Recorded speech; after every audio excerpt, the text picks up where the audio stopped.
Hola queridos amigos y amigas que nos han seguido y siguen a través de las redes sociales. Fíjense que hemos estado conversando del libro Buenas Nuevas desde América Latina. Es un libro que escribimos hace unos años atrás. Gracias a Dios nos permitió lanzar el libro, pero justo en medio de la pandemia. Entonces hemos querido hacer estos videos para recordar los temas y aprovechar de entusiasmarlos a ustedes para que busquen el libro y lo lean. Tiene diversos temas. Fíjense que los temas en el libro, todos giran en torno a la época en que estábamos celebrando los 500 años de la Reforma, que generaron alguna conversación, algunas propuestas, algunos énfasis, algunas declaraciones por aquí y por allá. Y algunas fueron como demasiado entusiastas, ¿no? Afirmando cosas como el Evangelio ha llegado por primera vez a América Latina.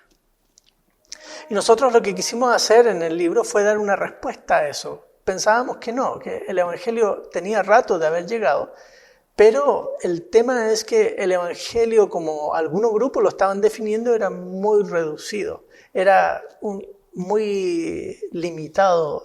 Basta con leer los Evangelios y uno se da cuenta que Jesús anuncia las buenas nuevas de salvación, anuncia la venida del reino, ¿no? Con implicaciones de todo tipo. Y por eso el libro tiene distintas aristas. Juntos, amigos, nos unimos en dar respuestas desde distintas ópticas. Y hoy nos acompaña uno de los autores también, Darío López. El doctor Darío López es peruano y Darío tiene una amplia trayectoria ministerial como docente, como pastor, como escritor. De hecho, ahí ustedes pueden mirar otro de sus libros, muy buen libro, por cierto, La política del espíritu. Darío, bienvenido al programa. Muchas gracias, aquí atento y dispuesto para este tiempo de diálogo que creo que va a ser muy fructífero. Gracias, Darío. Miren, el libro lo gestamos, amigos, desde Medellín. Ya no recuerdo cuándo fue, 2018, sí, por ahí, más o menos. Y el Señor nos permitió madurar las ideas y ponerlas por escrito. Y uno de los temas es que Jesús es un personaje difícil de reducir, ¿no? Es una persona que tiene muchos alcances en su ministerio. Y las dimensiones políticas del ministerio de Jesús son variadas. Pero a través de los años, algunos cristianos notaron eso, otros no, digamos a través de los siglos, ¿no? Y más recientemente en América Latina también ha habido distintos acercamientos, distintas maneras de tomar este tema de las implicaciones políticas del Evangelio. Y Darío en su libro, en el capítulo del libro, en su libro también, pero en el capítulo del libro acá, aborda el tema de los cristianos, su ciudadanía, la democracia, cómo es que eso tiene que ver con el Evangelio. Y de eso queremos conversar ahora. Queremos dedicar un tiempo con Darío de que ustedes se unan a nosotros en esta conversación. Darío, cuéntanos un poco cuál es la idea central de tu capítulo ahí. ¿Qué es lo que tú quieres hacer pensar a las personas en el capítulo? Por un lado, indicar o mostrar que los evangélicos no siempre han pensado lo mismo sobre democracia, ciudadanía y presencia pública. Por ejemplo, comparo la presencia de la primera generación protestante en América Latina, que era muy diferente a las generaciones que vinieron después. Digo o afirmo que esta primera generación evangélica que vino a América Latina, de misioneros, eran misioneros que entendían que la fe no se reducía solamente a lo privado, sino que también tenía que ver con lo público. Eso explica por qué, por ejemplo, se interesaron por la lucha por la libertad de conciencia y de religión, porque los cementerios sean laicos. Recuerden que en esos años estaban bajo el poder de la Iglesia Católica Romana. Se interesaron por la educación laica, de manera particular la educación de las mujeres, el matrimonio civil, que la profesión de enfermería sea laica, es decir, por las libertades civiles para todos.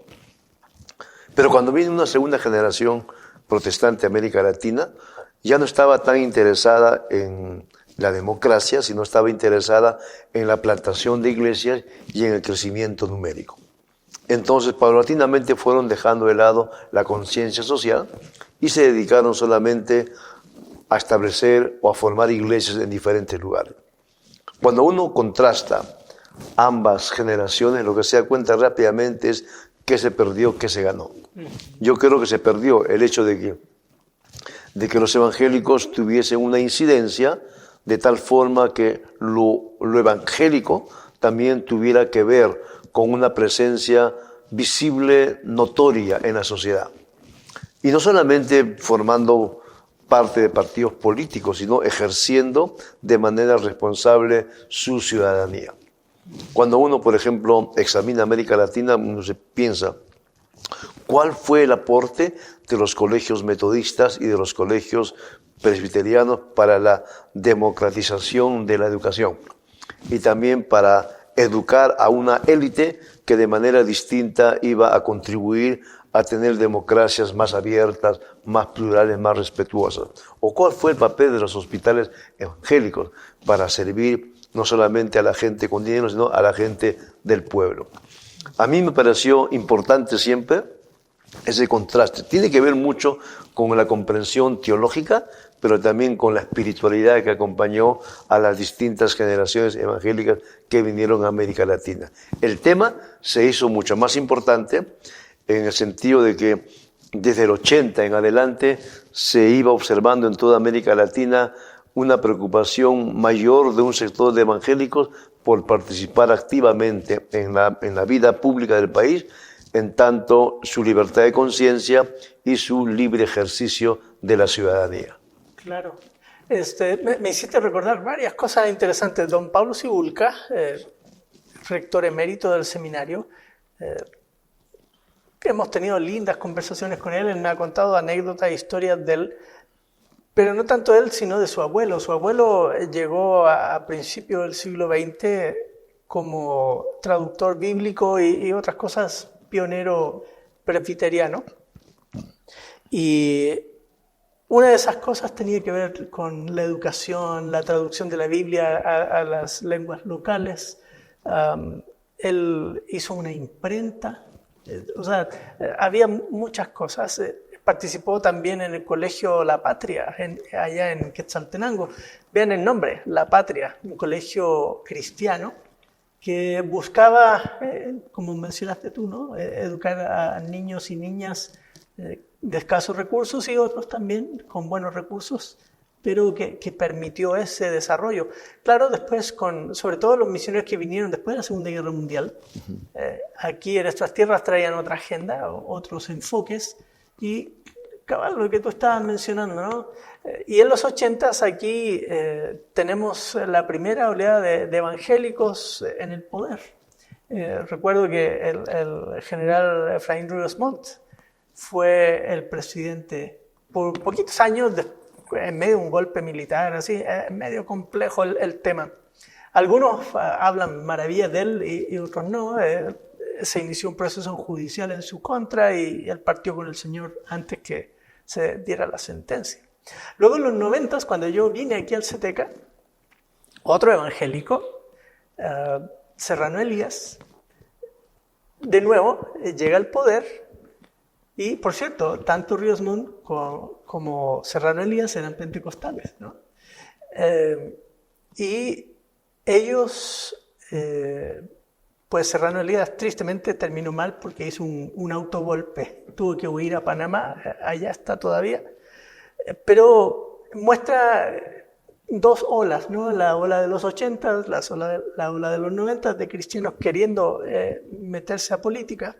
Y más recientemente, otros cristianos, me acuerdo hermano Harold Caballeros, por ejemplo, que intentó hace unos 8 años atrás incursionar en política. También Jimmy Morales, evangélico bautista, que trata de impulsar. Su gobierno no fue de los mejores que uno esperaría, ¿no? Pero por lo menos terminó el periodo. Eso por lo menos.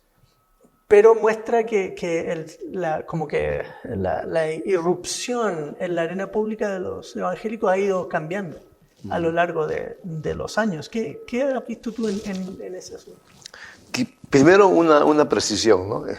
Que tanto el general Efraín Ríos Montt como Elías Serrano no eran pentecostales, eran neopentecostales. Bueno. Es algo completamente diferente, ¿no? Y lo segundo, ¿no?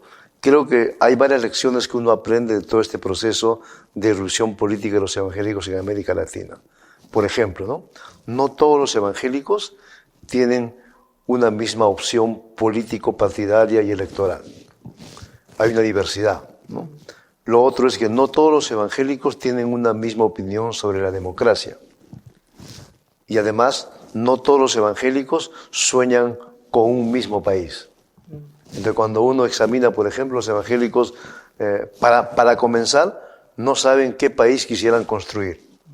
Si hay algunos evangélicos, por ejemplo, que piensan que un país en el cual los evangélicos dominen y entonces desde el poder impongan su fe, que sería un nuevo constantinismo, ¿no es cierto? Claro.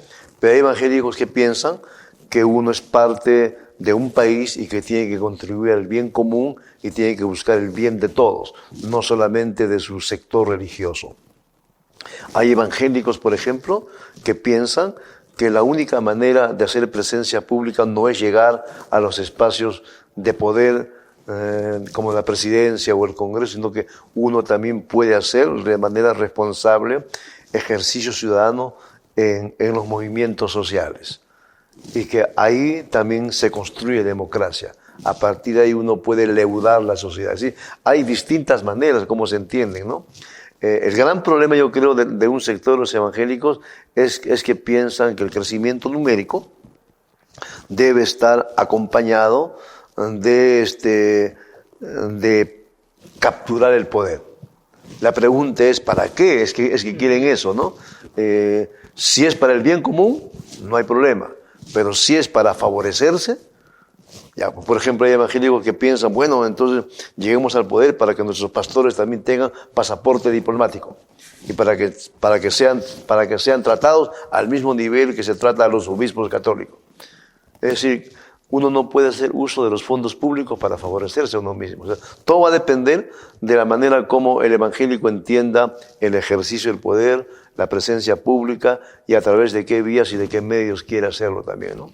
Yo creo que hay dos principios que deben acompañar la presencia pública de los evangélicos, ¿no? Primero, que es un asunto que depende de la libertad de conciencia de cada quien. Y segundo, que también depende del libre ejercicio de su ciudadanía. ¿Sí? Ninguna institución religiosa puede imponerle a un miembro de la iglesia un solo criterio religioso o una sola candidatura. Pero además también es importante estar advertidos de que ninguna institución religiosa, por más importante y por más poder económico que tenga, pues debe confundir su función en la vida como estar cerca al poder, o validar o legitimar el poder. Y que ninguna institución religiosa, cualquiera sea esta, evangélica o no evangélica, deba enfeudarse a una sola línea política. Ese es asunto que compete a cada miembro. Eso no es un asunto que tiene que resolverse de manera institucional. Y creo que es equivocado y que atenta contra el testimonio cristiano que una iglesia en particular camine en una sola dirección. Porque está olvidando cuál es su misión y además también está manipulando a los miembros de la iglesia, ¿no? Pero son lecciones que se van aprendiendo en América Latina, ¿no? Sí, pensaba en el movimiento evangélico en Costa Rica recientemente, en Bolivia, con el impasse con la señora Áñez ahí, um, también en Chile tuvieron mucha participación. Aquí ahora en Guatemala hay ex pastores, al menos estoy consciente de dos que están haciendo campaña. Me acuerdo que en las ponencias, porque gestamos los capítulos, luego vinimos aquí al seminario, hicimos una consulta abierta que se llamó igual, Buenas Nuevas desde América Latina, y en esa tú diste varias recomendaciones, recuerdo, que tenían que ver con, por ejemplo, si los cristianos tipo Daniel, ¿no?, que van a estar en la política, pues no son ingenuos, son personas que deben entender dónde se están metiendo. ¿Te acuerdas algún consejo de ese tipo para las personas que tengan vocación política que debieran tener en cuenta? Sí, es cierto, porque hay un sector de evangélicos que usan figuras del Antiguo Testamento para decir que son los modelos paradigmáticos de presencia pública, pero olvidan varias cosas. Por ejemplo, José, Daniel, Nehemías no llegaron de manera improvisada. No fueron ingenuos, eran personas que llegaron con una formación, ¿no? Y eran personas que sabían lo que se tenía que hacer. Entonces, no es que llegaron de manera súbita y sin saber qué hacer, no eran novatos, eran personas que estuvieron preparadas para asumir una función pública en imperios distintos, ¿no es cierto? Pero que tenían un poder enorme. Y a mí me parece eso muy importante, o sea, la política no es para improvisados, ni para arribistas, ni para ingenuos, no es para torpes, ni para tontos, ¿no? Es para personas que además de tener vocación, Juan Calvino dice, ¿no?, que la política es una vocación tan sacrosanta como cualquier otra vocación. Es una vocación. Es una vocación que debe estar acompañada de un conocimiento del mundo político. Quien no conoce el mundo político mejor no se meta, porque la política tiene sus propias reglas de juego. En política muchas cosas se hacen debajo de la mesa. No, los acuerdos se hacen antes de llegar a una votación. Además, si un evangélico quiere meterse a ese mundo, tiene que conocer pues el país, ¿no es cierto? Tiene que saber cuáles son las grandes necesidades que tiene el país de primera mano. Tiene que ser además una suerte de intelectual orgánico, es decir, una persona bien informada, una persona que tiene opinión propia, una persona que puede discutir de igual a igual con políticos de otro partido que no comparten su fe. Pero además está probado en América Latina que el evangélico también puede ser tan corrupto como cualquier otro, que por lo tanto necesita solidez ética y necesita saber quién es. De tal manera que no caiga fácilmente, mejor sería que nunca caiga en los círculos habituales de corrupción que hay en el poder. Pero además también el evangélico debe saber que cuando uno accede a determinada posición de poder, no está ahí para favorecer a su familia, ¿sí? Cero nepotismo debería ser, ¿cierto? Y tampoco está para favorecer a su iglesia. Los fondos públicos no son para las iglesias, los fondos públicos son para las obras públicas que benefician a todos los ciudadanos. Sería lamentable, por ejemplo, que un diputado X en un país X utiliza dinero del Estado para construir un templo. Eso no es así, pues ese es fondo público el que se usa para carreteras, para escuelas, para hospitales, para otras cosas que tienen que ver con el bien común. Pero hay mucha ingenuidad en el mundo evangélico. O sea, a veces piensa que llegar al poder por llegar, pero es como don José Miguel Bonino dijo, ¿no? O sea, se convierten en tontos útiles al sistema, porque no saben qué hacer, pues, ¿no? Y llegan ahí y piensan que se va al Congreso a cantar coros o a leer la Biblia. Ahí no se va, se va a legislar, a representar y a fiscalizar. La vida religiosa es vida de uno. Uno, por supuesto, la puede hacer pública, pero ahí también viene un riesgo. Cuando la gente sabe que tú eres religioso, espera de ti más que de otro. Entonces uno tiene que aprender de quién se rodea, con quién camina. Claro. Mucho cuidado en esas cosas, ¿no? Me hiciste recordar del impasse que vivió el general de la policía ahí en Colombia, ¿no? Hasta hace poco. Él, un católico muy devoto, pero que estuvo leyendo mal la realidad con su lenguaje religioso en la esfera pública en el caso de la policía, y finalmente el presidente Petro lo destituyó. Eso fue que hace como un mes atrás. ¿No? Yo pensé que era evangélico por el lenguaje que él usaba, pero de repente puede ser eso. Hemos tenido el privilegio aquí en el seminario de tener algunos exalumnos que han sido alcaldes, algunos han sido concejales, no solo aquí en Guatemala, en El Salvador, y han vivido ese tipo de experiencias, ¿no? De tener esa presión del mundo cristiano encima. Me acuerdo cuando ganó Jimmy Morales las elecciones, llegó un hermano aquí a mi oficina muy contento y decía, sí, qué bueno, porque ahora le vamos a poder pedir un terreno para la iglesia. Cabal, lo que estás diciendo tú. O sea, gente no se da cuenta de que la esfera pública es pública, que las cosas deben ser bien pensadas y al servicio del bien común, ¿no? Es parte del asunto.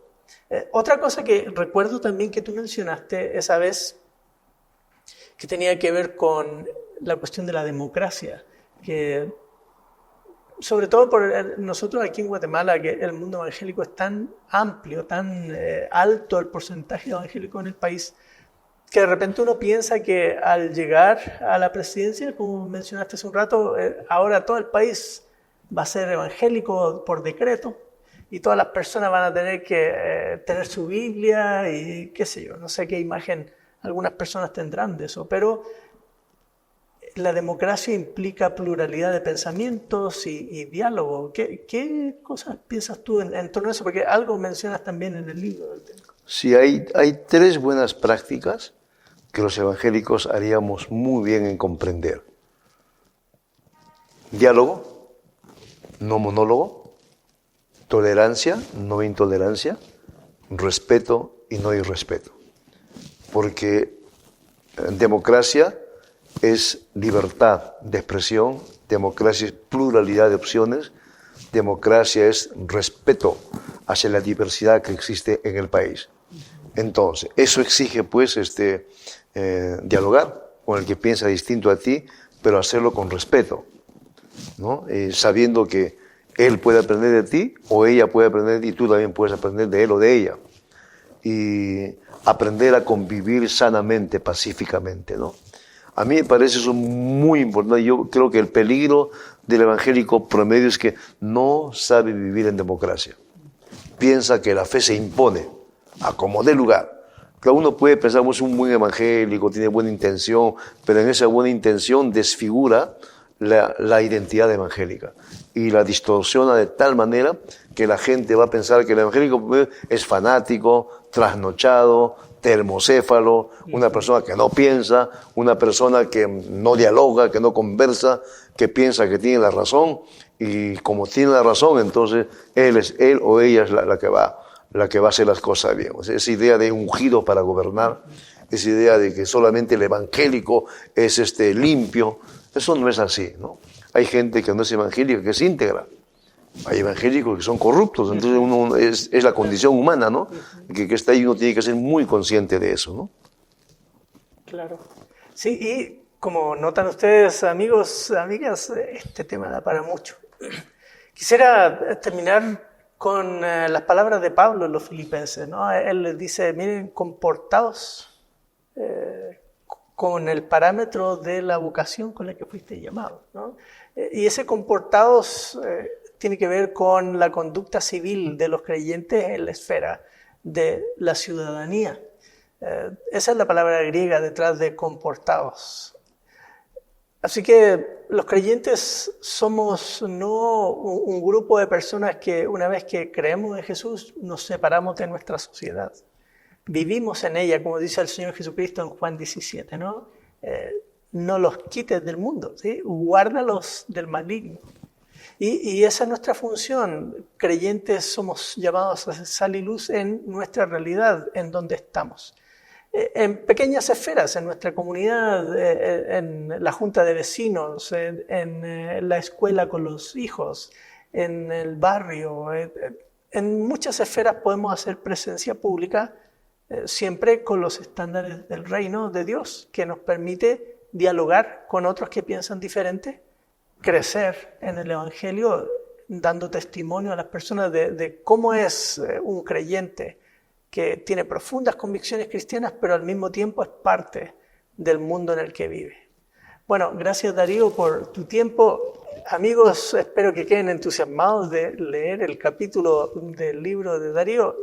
Y también les invito a mirar otros libros de Darío. Darío ha escrito un montón de libros. El que tenemos aquí en pantalla, La política del espíritu, también es un muy buen libro. Y no se desconecten, porque estaremos conversando otros temas en las próximas sesiones de conversación. Déjeme orar, que el Señor nos bendiga también. Oremos. Gracias, Padre, por tu linda bondad que nos muestras cada día, porque podemos conversar de estos temas como creyentes plenamente convencidos de tu obrar, de tu Espíritu por la obra de nuestro Señor Jesucristo en nosotros. Te alabamos y te bendecimos en Cristo Jesús. Amén. Amén. Que el Señor les bendiga.